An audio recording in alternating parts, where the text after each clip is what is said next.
సొమ్ము సొత్తులు ఆభరణాలు ఇప్పుతున్నావు. కానీ ఈ కాపుమాడిన అడవిధిలో నాలాంటి ఆడబిడ్డలు ఉంటే పిదగా అత్తయ్యా. ఓహో అలా అంటున్నావా? నీలాంటి ఆడబిడ్డ పుట్టింటే కదా అది అత్త మామల మాట వినకుండా పోయింటే దాన్ని కోసి కాకులు గద్దలు కేసేదాన్ని. నీలాగా పెంచేదాన్ని అనుకున్నావా? నీలాగా పెంచేదాన్ని అనుకున్నావానే?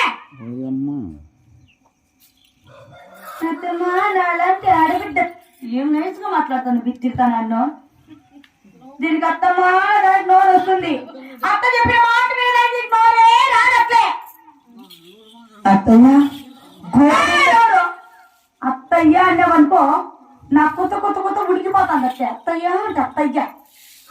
ఎవరు నీకు అత్తయ్య? ఏమో కానీ అత్తయ్య అలాగే ఈ మానవు కాపాడుకోవడానికి